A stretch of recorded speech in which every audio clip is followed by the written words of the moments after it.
Hello people, welcome to Mr. and Mrs. Arla's Kitchen. I'm Mr. and Mrs. Rahul.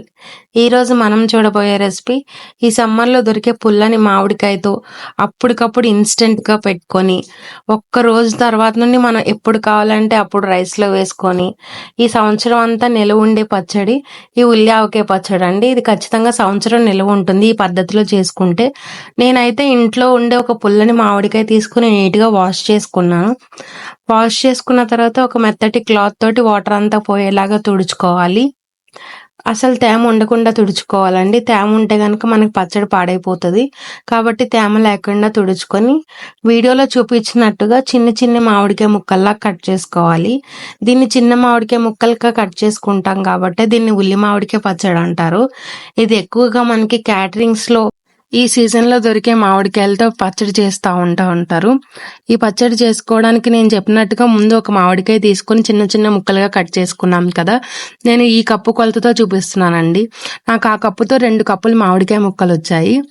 అందులో ఒక అరకప్పు వరకు కూడా కారం, ఒక పావు కప్పు వరకు ఉప్పు, అలాగే ఒక పావు కప్పు వరకు మెంతులు, ఆవాలు మిక్సీ పట్టుకున్న పౌడరు, అలాగే ఒక పావు టీ స్పూన్ పసుపు వేసుకొని కలుపుకోవాలి. మెంతులు ఆవాలు కొలతలు ఎలా అంటే 1 స్పూన్ మెంతులు తీసుకుంటే 2 స్పూన్లు ఆవాలు తీసుకోవాలండి.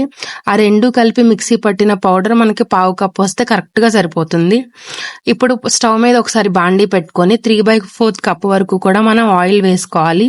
వేరుశనగ నూనె వేసుకుంటే మంచిది. అలాగే 10 వెల్లుల్లిపాయలు, 4 ఎండుమిరపకాయలు, అలాగే ఒక 1/2 టీ స్పూన్ ఆవాలు వేసుకోవాలి. ఒకసారి బాగా కలుపుకొని ఒక గుప్పెడు కరివేపాకు కూడా వేసుకుని మొత్తం అన్ని వేగేలాగా బాగా వేపుకోవాలి.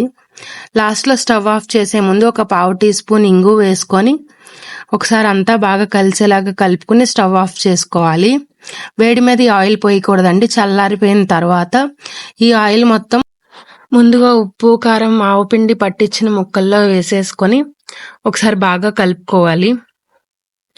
మొత్తం అంతా కలిసేలా కలుపుకోవాలి. ఇప్పుడు చూడడానికి ఇలా పొడి పొడిలాడుతూ ఉన్నా కానీ ఒక రోజు తర్వాత చూసేసరికి మనకి ఆయిల్ అయితే ఫుల్గా పైకి తేలిపోతుందండి.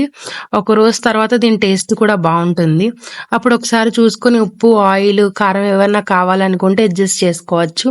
ఒక రోజు అయితే కంప్లీట్గా అలా వదిలేసేయాలి. చూసారా, నేను ఒక రోజు తర్వాత ఓపెన్ చేసి చూపిస్తున్నాను. ఆయిల్ అయితే ఎలా పైకి తేలిందో. స్మెల్ కూడా చాలా అంటే చాలా బాగా వస్తుందండి ఇంగు వేయడం వల్ల.